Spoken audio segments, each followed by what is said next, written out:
현재 전국은요. 우리가 지금까지 역사를 살면서 한 번도 본 적이 없는 미증유의 사건들이에요. 달리 말하면 이재명만 보입니다. 저쪽이 점점 이제 한 달 조금 넘게 남았거든요. 네. 대선이라는 게 한 달을 조금 넘게 남은 거예요.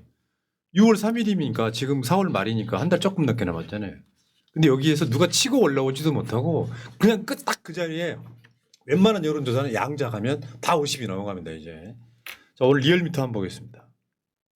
민주당, 국민의힘 46.8, 34.6 오차 범위 박 넘어가겠습니다.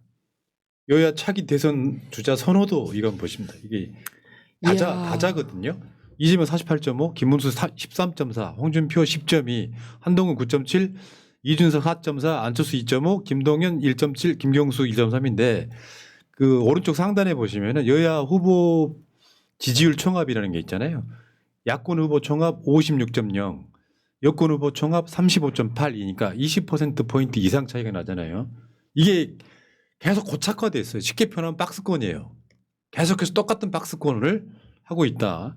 그다음에 차기 대선 더불어민주당 후보 적합도 한번 보겠습니다. 여기 보시면 이재명 나쁜 사람. 여기 보시면 리얼미터 기준으로 52.0이 전 국민이거든요. 근데 지지층에서 82.7. 사실 여론조사가 민주당 전당대회를 못 따라가고 있죠. 실제 민주당 경선의 여론조사하고 그보다 훨씬 더 높았잖아요. 그렇죠. 이해하시고 김동연, 뭐 김경수 있는데 여론조사보다 지지층에서 좀 낮게 나옵니다. 이건 이제 뭐 이 후보들이 나중에 정권 교체를 위해서 좀 열심히 뛰어주면 좋겠지만 김동연 후보는 선거운동 못해요. 그 문재인 그렇죠. 정부 때 문재인 후보 때 이재명 경기도지사가 선거운동 못한 거랑 같은 그렇죠. 원리예요. 네. 자, 다음에 차기 대선 국민의힘 후보 적합도인데 이것도 보면 저쪽이 난제이긴 해. 나중에 국민의힘도 여론조사가 있잖아요. 근데 국민의힘 지지층에서는 김문수가 압도적인 거예요. 여기 보시면 핑크로 색으로 돼 있는 게 전 국민에서는 김문수가 19.7인데 국민의힘 지지층이 32.7이에요. 이게 굉장히 골치 아플 거예요 아마. 그리고 없다, 잘 모른다, 뭐 기타 이렇게 포함하면 국민의힘은 지금 어느 누구도 나서지를 못하고 한덕수 포함해서 도토리 키재기 하고 있어요. 국민의힘 지지자들이 참 현명한 선택을 잘 하고 있는 걸로 보입니다. 네. 네. 아니 이건 안 된다니까. 내가 봤을 때 대부분 다 포기하는 흐름으로 갈 거예요.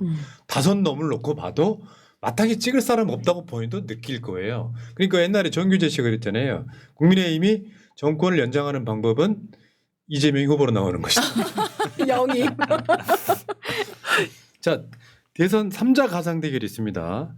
여기도 보면 이게 지금 자동답이거든요. 기기가 물어봤어. 이재명 50.9, 한동훈 23.3, 이준석 7.4. 이준석은 지금 단일화 빅텐트 안 한다 그러죠. 이재명, 안철수 51.9, 10.5. 야, 이건 보면 부끄럽다 진짜. 이재명 50.7, 한동훈 16.8, 이재명 51.5, 홍준표 21.9. 나머지 뭐 이준석 기타 등등이니까. 아, 문제 심각하네. 이재명 50% 박스권이네. 역시 이번 주에도 흔들리지 않는 편안함 50% 이상 유지하고 있습니다. 자, 여론조사 꽃으로 가겠습니다. 정당 지지율 한번 볼게요. 민주당 49.9, 국민의힘 31.8. 이거 한 18%포인트 차이 나거든요. 네. 많은 분들이 그런 얘기 하잖아요. 아직도 국민의힘 지지하는 사람이 있어? 그래서 여러분들이 구색 맞춰주는 거예요. 민주주의를 위해서. 저분들 제가 봤을 때는 시간이 밀어내고 있습니다. 걱정하지 마시고. 다음에 대선 인식입니다. 정권교체 67.3 그리고 정권 연장 28.6. 이거는 거의 한 3배 가까이 차이가 나잖아요. 3배는 아직 못 되고 한 2.5배. 나 그리고 어떤 사람들 지금이 이재명 정권인지 아는 사람들이 있더라고요. 그래서 정권을 연장해야 된다는 사람들 중에 틀림없이 그 사람들이 있지 않을까. 자, 지금 이재명 김문수 양자 대결입니다. 이재명 51.5, 김문수 18.7. 그다음에 이재명 한동훈 가상 대결입니다. 이재명 50.6, 한동훈 17.7. 얘네들은 지금 10%대에서 박스권에 갇혀 있구만. 그러니까 물론 이제 후보가 정해지면 더 오르긴 올라가긴 하겠죠. 하겠죠. 근데 여기 찬탄 반탄 2대2여가지고 당심이 안 뭉쳐지는 거죠. 아니 그리고 제가 그 후보들 토론하는 걸 보면 또 맞수 토론 이런 걸 하는 거 보면 한동훈 한동훈 지지자들은 절대 홍준표를 찍을 수가 없게 생겼고 홍준표 지지자들은 한동훈이 너무 미울 수밖에 없어요. 나중에 이 네. 당은 내 진영이 쪼개질 것 같아. 예, 쪼개질 수밖에 없어요. 네, 지금 네. 보면 얘네들 지금 보면 제가 봤을 때 얘네들 박스권도 아니야. 무슨 용기권 뭐 요 정도 해야지. 종지권? 종지 막 요만한 종지권? 정도 네. 모여 있는 건데 진짜로 지금 토론을 하는 걸 보면 얘네들이 나중에 절대 못 뭉친다. 아, 그러니까 예. 너무 감정 아니, 싸움, 그러니까 너무 감정에 그게 심해져가지고 물론 몰이 심해질 것 국민의힘 애들은 특징이 있잖아요. 자기한테 이익만 이익이 되면 된다고 하면 감정 악마한테도 따위야. 욕을 근데 지금 하는 걸 보면 얘네들이 뭉쳤을 때 이익조차 없어 지금. 아, 그럴 것 같아요. 네, 그래 나서 정말 재밌는 거 많이 볼 예. 거예요. 그러니까요. 뭉쳤을 때 이익이라는 것은 자기들이 정권을 그렇죠. 잡아가지고 뭐 하나 네, 자기한테 뭐 떨어져야 하나 되는데 건데 그것도 기대할 수가 없기 그렇죠. 때문에 이게 되겠냐고요. 완전히 그냥 쫙쫙 찢어져가지고 완전 폭발할 것 같아요. 네, 턱수가 왜 오는지 알 것도 같아요. 그래서 그러니까 한덕수도 한번 맞춰볼까요? 한덕수 25.2, 이재명 51.2, 더블 스코어 넘죠? 네. 저렇게 따지면은 그러니까 요걸 딱 보고 있으면 저는 솔직히 말해서 기쁘지가 않았습니다. 이 기세가 무섭다는 느낌이 들었어요. 저도 정치권에서 민주화 이후에는 거의 하루도 빠짐없이 정치를 봐온 사람이지만 이런 적이 민주주의 주장에는 없었어요. 그러니까 호사다마란 말이 있잖아요. 네. 늘 조심해야 되는 거. 이재명 후보 지금 대에서 쉬시고 전 제가 봤을 때 SNS로 선거운동이 또 끝납니다. 그러다 보니까 경호가 잘 돼야 되고 맞아요. 예. 그 감정이 들 정도로 무서운 게 여러분 지난 대선 때 이재명 후보는 윤석열 지지율이 계속 끌려갔잖아요. 심하면 15% 차이 난다고 난리가 났었잖아요. 막상 뚜껑을 까봤더니 0.73%. 0.73%. 그 정도로 저는 이재명 후보의 지지율이 우리가 지금까지 본 적이 없는. 사실 이거 분석은 이렇게 해도 돼요. 내란 4개월 동안 시간이 너무 길었기 때문에 내란을 반대했던 사람들이 이재명을 다시 보게 된 거예요. 별로 안 좋아했던 사람도 네. 이 사람 괜찮네 싶었던 맞아요. 거예요. 예. 그러니까 이재명과 국민들이 일체화되는데 사실은 윤석열이가 도와준 거예요. 맞아요. 그치, 그리고 그치. 내란을 찬성하고 탄핵을 반대하던 사람들이 윤석열의 민낯을 볼 때마다 깜짝깜짝 놀래거든. 네. 이 새끼 뭐야? 그렇지. 그러니까 거기에 도저히 머무르지를 못하고 밖으로 계속 튕겨 나오거든요. 네. 밖으로 계속 튕겨 나오고 있어서 보고 있으면 우려되는 부분도 있지만 한편으로는 그래도 어찌 됐건 다음 세대는 지금 정해져 있잖아요. 정해져 있는 미래를 우리가 딱 직시하고 가면 되지 않나. 예.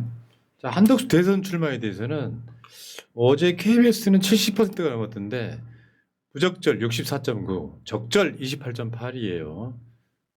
그다음에 지금 미국과의 관세 협상은 다음 중 누가 진행해야 된다고 생각하십니까? 차기 대통령 70.1, 네. 한덕수 26.6. 그러니까 저렇게 응답하는 사람들 솔직히 말씀드리면은 우리나라 국민이라고 좀 보기 어렵습니다. 쉽게 표현하면 지금 한덕수가 협상을 하고 마무리를 지어버리면 그건 똥싸ring에 가까워요. 치우기 힘들어요. 한덕수 처형해야죠. 그럼. 알고 한덕수가 지가 대선 후보에 나오면 지가 이야기하면 되잖아. 아니 제가 당선된 다음에 제가 처리하겠습니다. 그럼 될 거 아니야. 지도 아는 거야. 안 될 걸. 자기도 패전 처리병인 거 아는 거야 지금. 자, 예. 자 그리고 한국 리서치하고 KBS 간 여론조사입니다. 이건 전화 면접이에요. 상담원이 물어보는 거예요. 그러니까 이재명 42, 한덕수 11, 한동훈 9, 홍준표 8, 김문수 7 이런 식이거든요. 실제로 여러분 솔직히 말씀드려서 제가 대선 출마해도 조정권 나옵니다. 정말요? 여론조사 문항을 유리하게 만들면 나와요. 다 싫다고 생각하는 사람 중에 선택지를 찾거든요. 그렇죠. 말하자면 정말 스마트한 유튜브 진행자 푸른나무라고 물어보면 찍는 사람이 있어요. 그럼 저 중에서 누구 표를 뺏어갈 거라고 생각하세요? 아니, 그러니까, 한동훈 거 빼갈 수도 있어. 그러니까 그런 방식으로 해서 지금 이렇게 전화 면접인데 저거는 투표율 감안하면 제가 그냥 말씀드린 전화 면접이 투표율 감안하면 60% 정도 나올 득표율 각이다 이렇게 보고 그다음에 한덕수 출마는 하지 말아야 된다가 70이 나왔습니다. 직접 나서야 된다가 23% 정도 나왔습니다. 그러니까 저 23%가 그 23%고 저 23%니까 그냥 맞아요. 상수다. 저 숫자는 그냥 상수니까 너무 신경 쓰지 마시고 네. 그냥 개인적으로 그렇게 생각해요. 저 여론조사를 볼 때마다 굉장히 기분이 나쁜 게 이재명 대표 한 분 민주진영이고 나머지 6놈은 뭐야 이거. 항상 그렇게 그려놔 짜증나게. 그 저희 여론조사들이 전당대회가 반영이 안 된 여론조사거든요. 그러면 이제 민주당에서도 뭐 작은 숫자이긴 하지만 뭐 김동연 지지했던 사람, 김경수 지지했던 사람 이분들이 이낙연 때와는 다르게 네. 상당 부분 또 합쳐질 거예요. 그렇죠. 합쳐져야만 거기다가 하죠. 네. 진보당 김재현 후보랑 단일화하는 게 아직 남아 있긴 한데 거기다가 또 0. 몇 프로 또 얹을 거예요. 그래서 지금 나오는 여론조사를 전화면접이나 자동응답을 포함하면 대충 평균적으로 이재명 후보 지지율이 50%를 조금 넘는 수준이에요. 양자나 삼자일 때. 이 구조를 여러분들이 보고 계신다면 사실 이런 상황에서는요. 진짜 돌다리도 두들겨 보면서 조심조심 가야 돼요. 출렁할 수가 있어. 네, 부자면 뭔 조심하는 거예요. 네. 출렁할 수가 있기 때문에 일단 이재명 후보한테 우리가 되게 요구하는 건 많지만 한 달 정도 후에 이재명 후보가 대통령이 될 수 있도록 그냥 믿어주는 측면이 난 필요하다고 생각해요. 그냥 믿어줘. 그 어련히 어떤 의도가 있겠지라고 마음에 안 드는 네. 것도 믿어주는 게 굉장히 중요하다고 생각해요. 아니 저는 여러 차례 여러 채널에서 이야기했어요. 정권 바뀌고 한 5년 동안은 정말 무슨 일이 있어도 빠일 거라고. 실패해봐서 아는 거고요. 실패해봐서 우리가 그 역사적인 학습이 돼 있는 사람들이라서 다 마음에 드는 건 사실 아닐 수 있는데 이게 이렇게 돼서 저는 제가 믿거든요. 여러분 생각하는 것처럼 여러분들이 김대중 대통령, 노무현 대통령, 문재인 대통령한테 불만이었던 점들을 이재명 후보한테도 느낄 수 있어요. 근데 그 부분에 있어서는 뭐 이재명 후보 그런 얘기죠. 여러분 저를 믿어주시겠습니까라고 묻잖아요. 그 말에는 내가 막상 대통령이 되면 여러분들이 원하는 거 다 하겠다. 맞아요. 다만 내가 지금 당장 좀 거시기한 행동이랄까 행보를 보여도 이해해달라는 난 그렇게 들렸거든요. 정말 날 믿어주시겠습니까? 예, 정말 정권이 딱 바뀌고 나면 언론에서 가장 먼저 하는 거는 이재명을 지지하는 사람들의 결핍을 교묘하게 이용할 거예요. 얘네들은 지금까지 항상 그래왔어요. 노무현 정권 때도 그랬었고 문재인 정권 때도 그랬었고 이번 정권에도 그럴 거예요.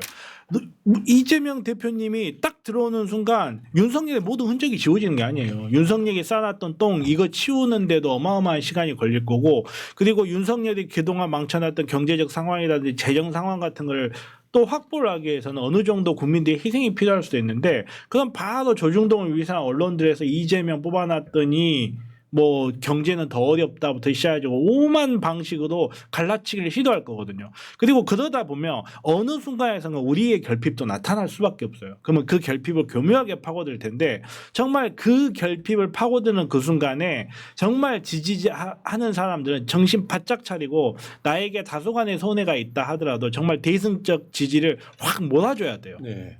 그러니까 아마 이번 대선이 무리 없이 치러진다면 이재명 후보가 더 쓸 수 있는 기록들이 있어요. 민주당 계열의 모든 후보들보다 가장 많은 득표, 가장 높은 득표율 이 기록 쓸 거예요.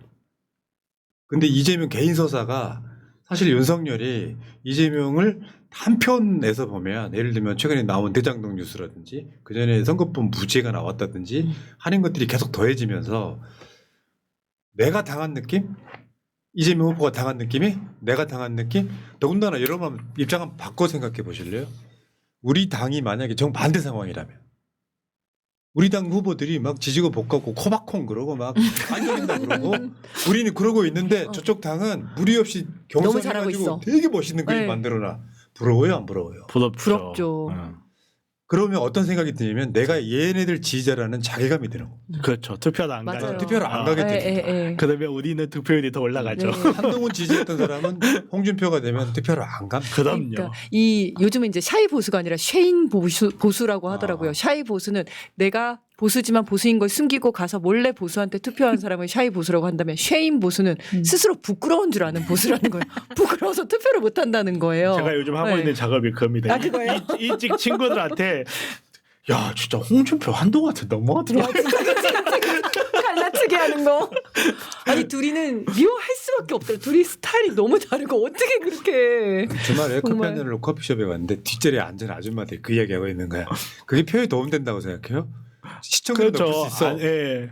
SNL 보는 것 같잖아. 그렇죠. 근데 시청률을 높일 수 있는 그렇죠. 거야. 득표율이 안 높아요. 맞아. 자, 어쨌건 이재명 후보가 써내리고 있는 역사 이게 다 역사거든요. 아까 제가 처음에 말씀드린 것처럼 동시대를 살고 있을 땐 그 가치를 그냥 어벙벙하게 받아들이는데 여러분 시간이 지난 뒤에 여러분 지금 노무현 대통령 우리 후보 됐을 때 생생하시죠? 그 장면 몇 개는 생생할 거예요.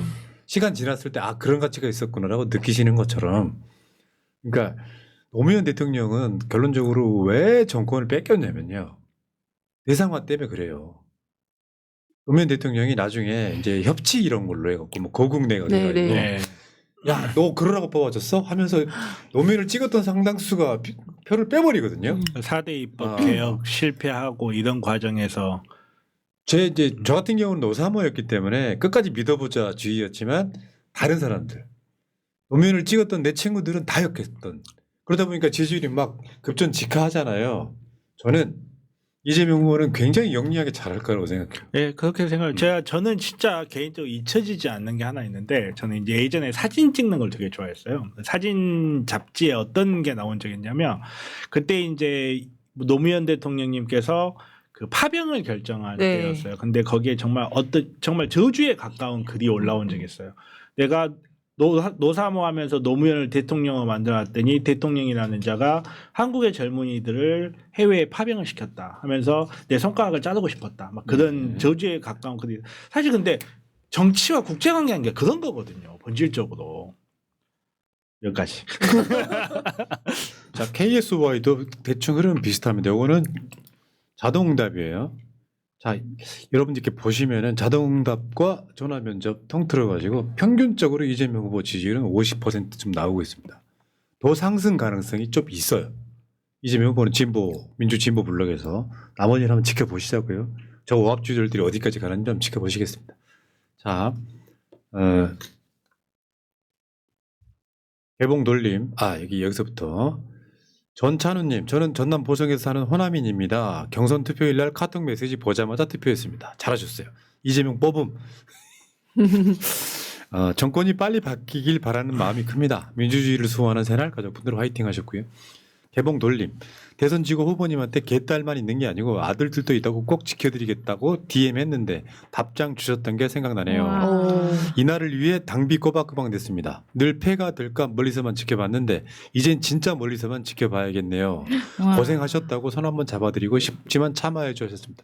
원래 진짜 지지자는 다가가는 게 아니라 멀리서 응원해 주는 거라고 생각합니다. 맞아요. 자 개봉 돌림. 포나 형님 문수 동훈이랑 턱걸이 배틀하면 지지율 1등 됩니다. 그 재밌는 짤에 그 이야기 있어. 네네. 단일화 안 하셨으면 건캠프 가는 것인데 하셨고요. 고맙습니다. 건캠프. 자 제이님 잘생긴 우리 정변님 항상 재밌고 오늘따라 슈트 때문인지 눈도 더 커 보입니다. 웬일? 검은 자와 흰 자가 확실히 보입니다. 이지은 선생님도 밝은 에너지가 넘쳐나십니다. 자, 이거 기록 좀 해놔봐요. 나 이거 거짓말 탐지기 태워야 돼 이 사람. 자 푸나님은 주말에 잘 쉬셨는지요? 항상 건강 챙기십시오. 스승님에 대한 인사는 따로 드리겠습니다. 그 스승님은 마차님이에요. 자 그레이트 심님 이재명 절대 지켜 안전경호로 대선 승리 꼭 합시다. 새날 파이팅 하셨습니다. 고맙습니다. 이재명만 보이네요. 계속 그렇게 했으면 좋겠습니다.